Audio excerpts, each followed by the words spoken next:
പുതുക്കിയ വഖഫ് ബിൽ കേന്ദ്ര മന്ത്രിസഭ അംഗീകരിച്ചുവെന്ന വാർത്ത. സംയുക്ത പാർലമെന്ററി സമിതി നിർദ്ദേശിച്ച ഭേദഗതികൾ കൂടി ഉൾപ്പെടുത്തിയാണ് ബില്ല് ക്യാബിനറ്റ് അംഗീകരിച്ചത്.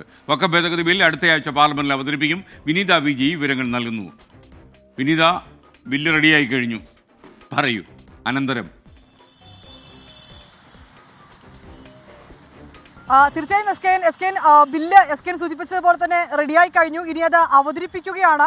ഇപ്രാവശ്യം നമ്മുടെ പാർലമെന്റ് സമ്മേളിക്കുന്നത് 2 ഘട്ടങ്ങളായാണ്. ഇതിന്റെ ആദ്യ സമ്മേളനത്തിൽ തന്നെ ഈ ബില്ല് സംബന്ധിച്ചുകൊണ്ടുള്ള റിപ്പോർട്ട് JPC അധ്യക്ഷൻ ജഗദാംബിക പാൽ സമിതിക്ക് മുൻപാകെ പാർലമെന്റിന്റെ മേശപ്പുറത്ത് വച്ചിട്ടുണ്ടായിരുന്നു.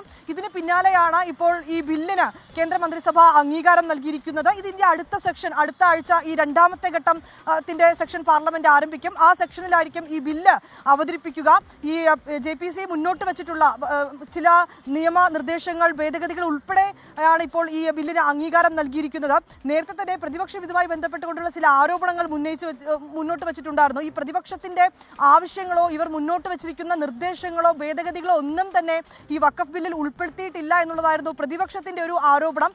പക്ഷേ ഈ JPC അധ്യക്ഷൻ, വഖഫ് പാർലമെന്ററി ഈ സംയുക്ത സമിതിയുടെ അധ്യക്ഷനായ ജഗദാംബിക പാൽ പറയുന്നത്, ഈ പ്രതിപക്ഷത്തിന്റെ ആവശ്യങ്ങളൊക്കെ തന്നെ ഞങ്ങൾ വോട്ടെടുപ്പിലേക്ക് മുന്നോട്ട് വെച്ചിരിക്കുകയും ഒപ്പം തന്നെ വോട്ടെടുപ്പിൽ ഭൂരിപക്ഷം ലഭിക്കാത്തതിനെ തുടർന്ന് അത് തള്ളിക്കളയുകയും ചെയ്തു എന്നാണ് ജഗദാംബിക പാൽ ഒരു വിശദീകരണം എന്ന നിലയിൽ പറഞ്ഞിരിക്കുന്നത്. പിന്നാലെ വലിയ വിവാദങ്ങൾക്കൊക്കെ തന്നെ കാര്യങ്ങൾ എത്തിയിരുന്നു. ഇപ്പോൾ ആ ബില്ലിനാണ് അംഗീകാരം നൽകിയിരിക്കുന്നത്. പാർലമെന്റിന്റെ അടുത്ത സമ്മേളനത്തിൽ ഇത് അവതരിപ്പിക്കും.